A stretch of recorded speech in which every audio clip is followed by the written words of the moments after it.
Bonjour à tous, bienvenue pour les deuxièmes rencontres Live Foster.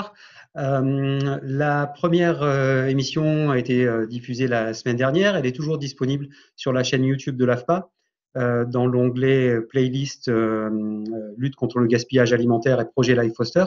Vous pouvez donc la regarder, elle est accessible à tout moment depuis la chaîne YouTube. Je vous enverrai un mail avec les liens qui permettent d'accéder à la playlist. Pour ceux qui n'avaient pas pu se rendre dispo la semaine dernière, on a abordé le sujet du gaspillage alimentaire par l'intermédiaire du projet Life Foster, en présentant en quelques mots quel était ce projet européen, quels étaient les enjeux et les objectifs de ce projet. Le premier webinaire a concerné toute la partie photographie, sondage, que représente le gaspillage alimentaire à l'échelle mondiale, à l'échelle européenne, à l'échelle et à l'échelle nationale, et définir un petit peu les enjeux et les intérêts qu'on a tous à lutter contre le gaspillage alimentaire. Le deuxième webinaire, cette réunion d'aujourd'hui, visera beaucoup plus spécifiquement le pourquoi de l'intérêt de la lutte contre le gaspillage alimentaire dans les établissements de restauration, qu'elles soient collectives ou les établissements de restauration traditionnels.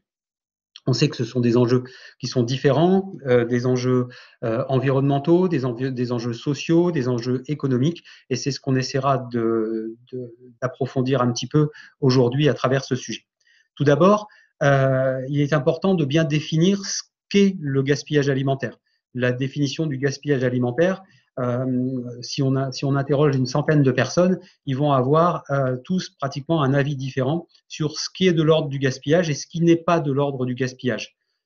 Aujourd'hui, il n'existe pas de définition officielle et consensuelle mondiale commune à tous les pays du monde, ni même à ceux de l'Europe. Suivant les pays d'Europe dans lesquels on se trouve, la définition du gaspillage est différente. En France, on confond souvent et trop souvent gaspillage alimentaire et déchets alimentaires. Le terme déchets alimentaires comprend les déchets évitables, ceux non évitables et ceux non évitables. Les os, les épluchures de fruits et de légumes, les coquilles d'œufs. Le gaspillage alimentaire est défini par la loi en France, une loi qui a été édictée par le ministère de l'Écologie et le ministère de l'Agriculture dans le cadre du Pacte national de lutte contre le gaspillage alimentaire.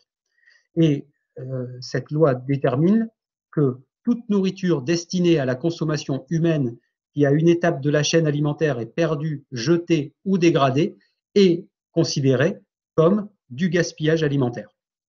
Ce qui induit, dans cette perspective, qu'un produit destiné à l'alimentation humaine qui finalement sert de nourriture à des animaux est considéré comme du gaspillage alimentaire.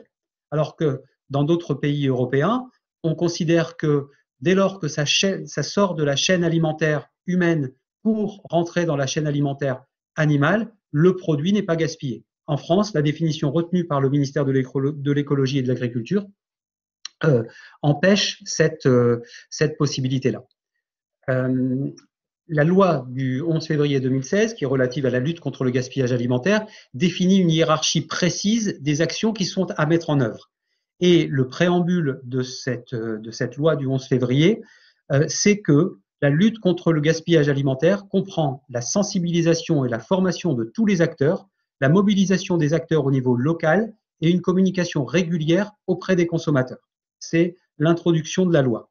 Ensuite, les actions à mettre en œuvre sont hiérarchisées de manière assez précise.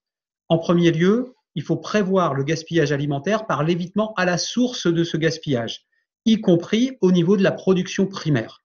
Aujourd'hui, on se rend compte avec le confinement et avec la période qu'on a pu vivre, que des stocks importants de produits alimentaires non transformés sont aujourd'hui en train de se déprécier et sont en train d'être gaspillés parce que la production est beaucoup plus importante que finalement le besoin. On reviendra après sur la part de la restauration commerciale et la restauration hors foyer dans le gaspillage alimentaire, mais vous allez voir que ce sont des chiffres qui sont qui donnent le vertige. Utilisation des invendus propres à la consommation humaine par le don ou la transformation. Dès lors qu'on n'a pas pu éviter le gaspillage à la source, il faut éviter que le produit ne soit jeté directement à la poubelle ou parte dans l'alimentation animale, mais il doit partir dans une autre chaîne, une chaîne parallèle qui concerne toutes les associations caritatives, par exemple, ou la transformation dans des entreprises solidaires, pour des ateliers de fabrication de confitures ou de compotes, par exemple. Ensuite, en troisième point, la valorisation destinée à l'alimentation animale. Lorsqu'on n'a pas pu éviter ce gaspillage et qu'on est sorti de la chaîne alimentaire humaine, on passe à la chaîne alimentaire animale. Puis seulement l'utilisation à des fins de compost pour l'agriculture ou la valorisation énergétique, notamment par la méthanisation. Et enfin, malheureusement, en déchets finis, qui finissent on l'a vu dans la première présentation, qui finissent dans des décharges à ciel ouvert ou qui sont enfouis ou qui sont quelquefois incinérés sans que l'énergie produite par leur incinération ne soit réutilisée. Cette hiérarchisation des actions à mener est schématisée dans ce qu'on appelle la pyramide des déchets, qui est disponible sur le site du ministère de l'Agriculture, dans laquelle on retrouve en premier lieu la réduction du gaspillage alimentaire primaire, la gestion, l'anticipation de ce gaspillage alimentaire pour la production primaire, mais aussi pour la restauration. Ensuite viennent le fait de nourrir les personnes dans le besoin par le don à des associations caritatives. Et enfin, la gestion de ce qui est qualifié de gaspillage alimentaire pour nourrir le bétail, pour produire du compost et des énergies, et pour, au final, le traitement des déchets. Ça serait le rêve, et pas une utopie, mais presque, de croire que ce schéma et le schéma actuel représente lui aussi une pyramide inversée. On est plutôt dans l'ordre d'une pyramide sans pointe, et la quantité de nourriture qui part dans l'alimentation destinée au bétail est plus importante que celle qui sert au compost et à l'énergie, et moins importante par contre que celle qui finit finalement, qui termine en déchets dans les décharges et dans les stations d'incinération. Quelques données chiffrées qui vont permettre de comprendre l'impact de la restauration dans ce jeu de la lutte contre le gaspillage alimentaire. Seulement 15% des repas principaux des Français sont pris hors domicile. Par contre, les pertes et gaspillages constatés en restauration sont nettement supérieurs à ceux constatés au foyer. Pour une part de 85% des repas pris au domicile, le gaspillage alimentaire ne représente, la totalité du gaspillage alimentaire dans les foyers ne représente que 58% du gaspillage alimentaire total. Alors que pour 15% des repas pris hors domicile, la part du gaspillage alimentaire est elle de 42%.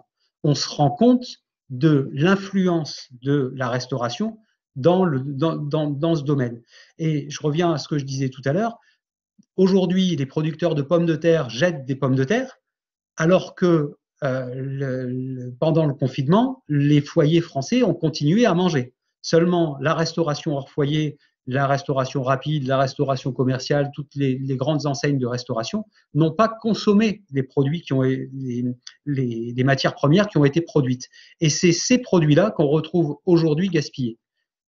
On le voit, ils sont gaspillés en production primaire, mais en temps normal, ils sont aussi régulièrement gaspillés dans le domaine de la restauration. La part de la restauration commerciale et la restauration collective est sensiblement équivalente. On est à 52% des repas pris hors foyer en restauration commerciale et 48% en restauration collective. Et la part du gaspillage alimentaire est sur aussi, elle, un pied d'égalité. On va le voir tout à l'heure avec des chiffres un petit peu plus affinés. Selon les chiffres de l'ADEME, dans le rapport de 2016, pertes et gaspillage alimentaire, l'état des lieux et leur gestion par étapes de la chaîne alimentaire, on s'aperçoit que les produits qui sont gaspillés le sont 3 fois plus, presque 4 fois plus, pardon, en restauration commerciale et 3 fois plus en restauration collective. Au niveau des produits périmés ou abîmés, les produits qui n'ont subi aucune transformation et qui sont pourtant jetés, c'est 3% des produits achetés dans un foyer. C'est 12% en restauration commerciale et c'est là aussi 3% en restauration collective. Les produits préparés mais non consommés représentent 4% en restauration commerciale et 5% en restauration collective. Les restes d'assiettes, 3% au foyer, mais 11% en restauration commerciale et 12% en restauration collective. Ce qui nous donne des totals de pertes et gaspillages qui deviennent vertigineux, puisque plus d'un quart des produits servis ou des produits achetés en restauration commerciale sont finalement gaspillés, et près d'un cinquième des produits achetés en restauration collective sont finalement gaspillés. Globalement, dans cette étude, on constate que les acteurs sous-estiment ou ne mesurent pas leurs pertes et gaspillages.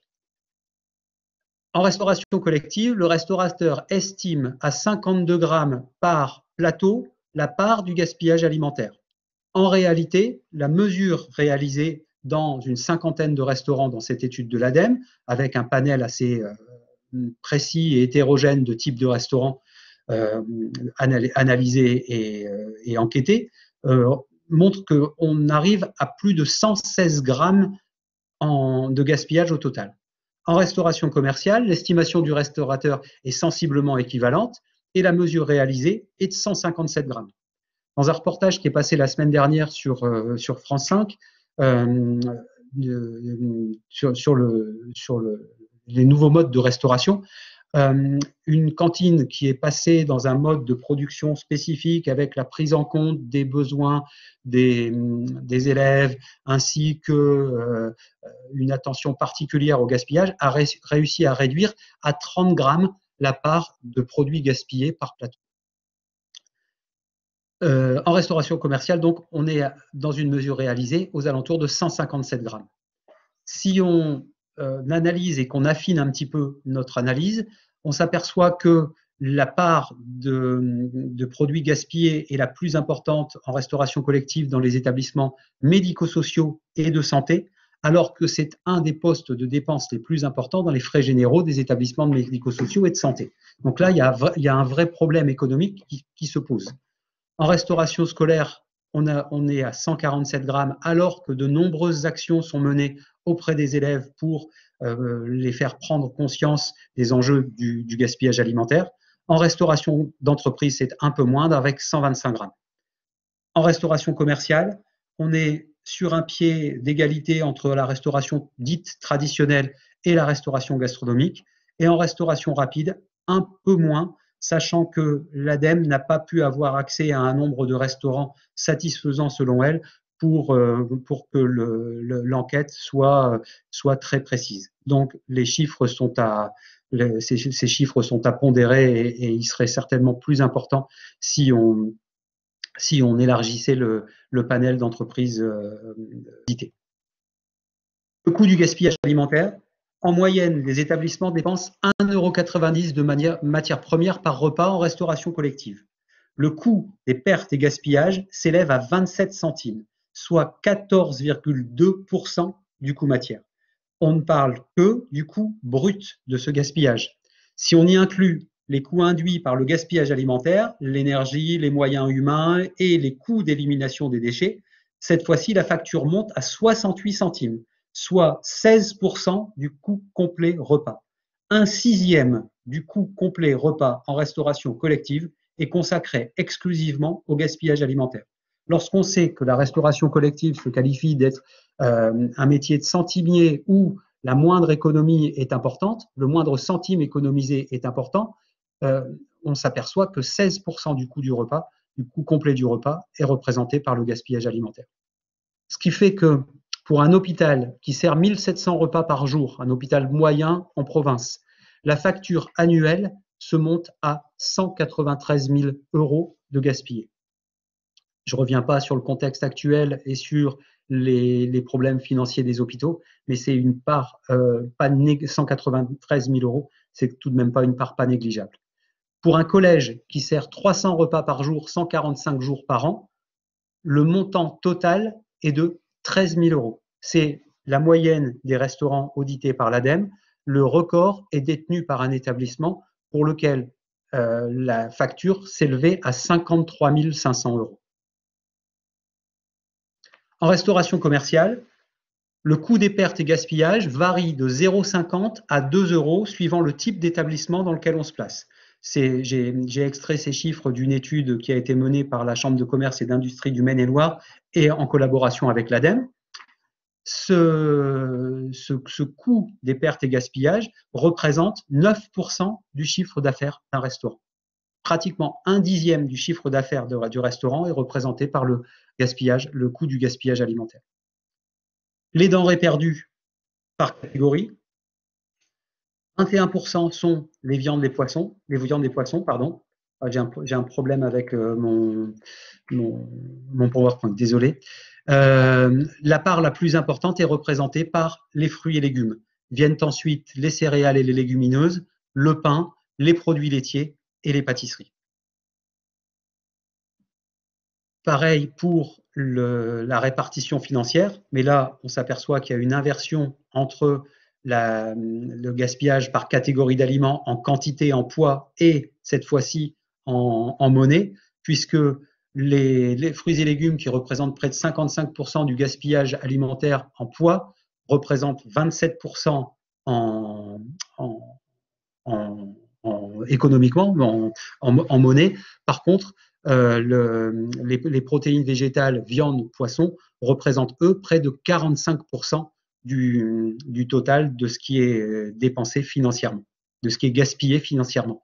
Le pain, qui a toujours une part très importante, avec 8% du pain en coût qui est gaspillé, les céréales dans une moindre mesure, la pâtisserie et les produits laitiers.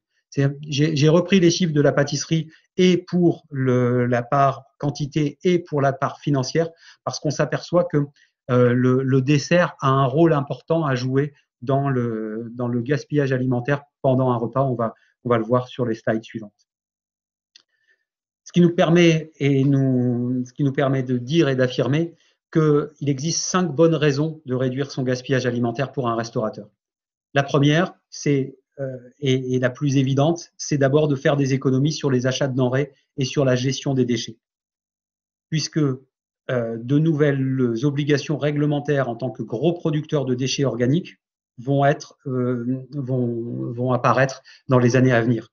Aujourd'hui, un restaurateur qui sert environ 240 couverts par jour est considéré comme un gros producteur de déchets organiques et se doit de valoriser ces déchets. On l'a vu lors du premier webinaire. Ce barème mais va évoluer à la baisse et dans un avenir proche, on pense à l'horizon 2030, tout restaurateur devra valoriser ses déchets organiques sous peine d'avoir une taxe supplémentaire qui lui sera imposée pour la gestion des déchets. C'est aussi améliorer l'apport nutritionnel des repas proposés en améliorant la qualité des produits proposés. C'est de se dire que les économies qui seraient faites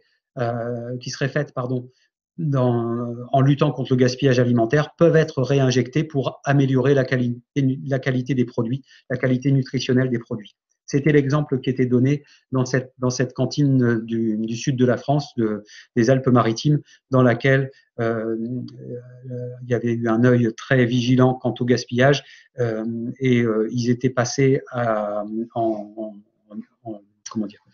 fourniture exclusive de produits bio.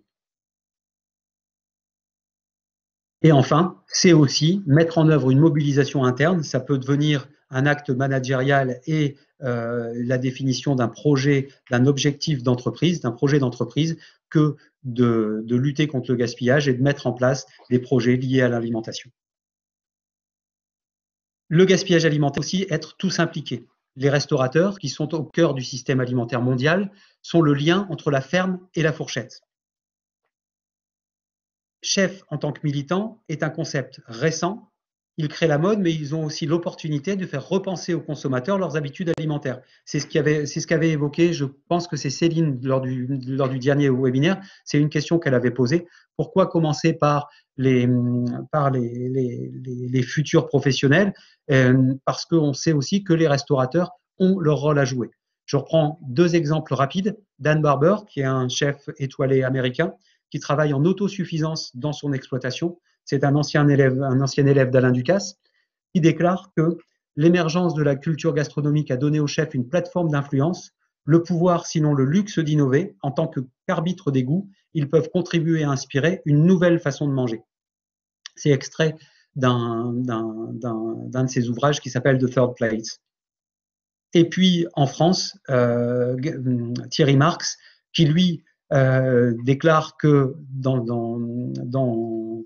un de ses ouvrages, en cuisine, l'un de nos plus grands défis sera de réduire les déchets en apprenant, pourquoi pas, à les incorporer aux recettes.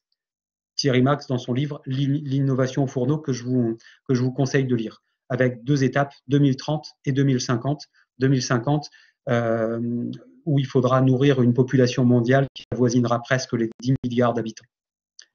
Et puis, j'ai voulu reprendre l'extrait d'un manifeste de chefs étoilés végétariens qui disent que nous pensons qu'aimer la cuisine, c'est oser relever de nouveaux défis, briser les codes et revisiter sans cesse la gastronomie dite traditionnelle.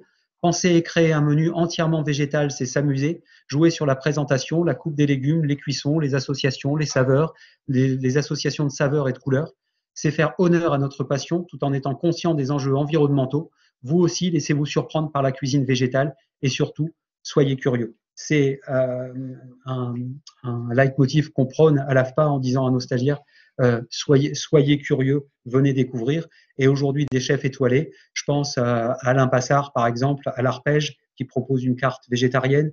Je pense à Alain Ducasse au Plaza Athénée, qui propose lui aussi des menus complètement végétariens. C'est aussi répondre à des attentes de consommateurs. On va le voir tout de suite. Côté client, la majorité des clients ne veut pas penser au gaspillage alimentaire dans un repas. Les 3/5 des personnes interrogées sont d'accord avec l'affirmation « je ne veux pas penser à laisser de la nourriture quand je mange au restaurant ». C'est quand même un chiffre important. 32% des personnes qui ont laissé de la nourriture ont laissé des frites, 8% des légumes, 11% de la viande ou du poisson. La principale raison invoquée par les clients de laisser de la nourriture est la taille des portions trop importantes pour 41% d'entre eux. Ils pensent que la taille des portions est prédéterminée pour eux et non quelque chose qu'ils contrôlent, que ce soit en restauration collective ou en restauration commerciale. Les clients veulent se sentir à l'aise de demander différentes tailles de portions. La suggestion la plus populaire pour aider à réduire le gaspillage alimentaire est de proposer des tailles de portions pour 38% des personnes interrogées. Là aussi, il y a de plus en plus une offre petite faim, grande faim qui se fait dans la restauration collective et dans le milieu scolaire, avec des tailles de ramequins ou même des tailles d'assiettes différentes. Et en restauration commerciale, j'ai des exemples de restaurants dans lesquels vous avez le plat à la carte qui est proposé en version petite ou en version normale. Réduire le gaspillage, c'est d'abord l'envisager. Et le meilleur moyen d'envisager la réduction du gaspillage, c'est le menu et utiliser le menu comme un outil de communication pour attirer le client, mais aussi pour construire autour de la lutte contre le gaspillage. Et on le voit, même les clients ne sont pas réfractaires, on vous le verra dans le 3e webinaire, au fait qu'on communique autour de la lutte contre le gaspillage dans un établissement. Le menu, c'est le moyen que le restaurateur et que le client se rencontrent pour répondre aux besoins l'un et de l'autre. Un menu se doit d'être sain, microbiologiquement, chimiquement, physiquement, prendre en compte les allergies de plus en plus. Et aujourd'hui, les restaurateurs se doivent de communiquer autour des allergènes présents dans les plats qu'ils présentent. Être et apporter une qualité nutritionnelle importante, avec une prise en compte de plus en plus qui est réclamée côté client de la santé et du bien-être. Être respectueux des régimes alimentaires spécifiques, religieux ou communautaires. Être goûteux, car cuisiner doit toujours permettre de créer quelque chose de bon, et je rajouterai aussi beau. Quand on demande à Thierry Marx quel va être le nouveau matériel high-tech, il dit qu'il n'y aura pas de nouveau matériel, que les cuisiniers ont toujours besoin de la flamme et du feu, mais que c'est l'art dans l'assiette et la présentation qui vont être prédominants dans les années à venir. Et puis tout ça dans un souci de durabilité, aussi bien côté restaurateur que côté client. Pour ce faire, quelques outils, j'ai terminé la présentation, qui seront à disposition lors du 3e webinaire. Je ferai un package avec l'ensemble des supports documentaires aux différents participants. Un outil de planification pour les restaurateurs dans lequel il va pouvoir lister les ingrédients principaux qui composent un plat, l'apport nutritionnel conforme et sa conformité au GEMRCN, les allergènes, les sans gluten, les sans lactose, les sans œufs, le végétarien, le végétalien. Christophe, je te donne la parole dans 2 minutes. J'ai fini la présentation, je rebranche le micro. Et ensuite, un outil qui vous permet d'élaborer un plan d'action, donc d'identifier les problèmes, trouver les solutions. C'est l'objectif du 3e webinaire, de vous apporter et de vous donner une partie des solutions, celles auxquelles on a pu penser, en appliquant une méthode simple, la méthode des 5 W, quoi, où, qui et quand, en schématisant ça dans un diagramme, en reprenant notre analyse pour le 3e webinaire, finalement, qui est de décortiquer la transformation de la denrée en plat alimentaire. Et donc, de reprendre le quoi, le gaspillage alimentaire, le où, en cuisine, en salle, pour qui les managers, l'équipe de cuisine, l'équipe de salle, mais aussi les clients, quand au niveau des approvisionnements, des achats, à la réception, à la production, au service, à la consommation, au niveau du tri des déchets.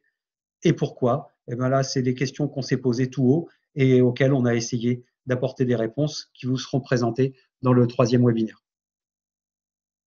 Voilà, j'ai terminé pour la présentation de ce 2e volet. Je vais rebrancher les questions et puis je vous invite vivement à participer au dernier volet, au dernier épisode des rencontres Life Foster la semaine prochaine, dans laquelle on présentera toutes les actions et tous les plans d'action, comment on peut mener tous les plans d'action.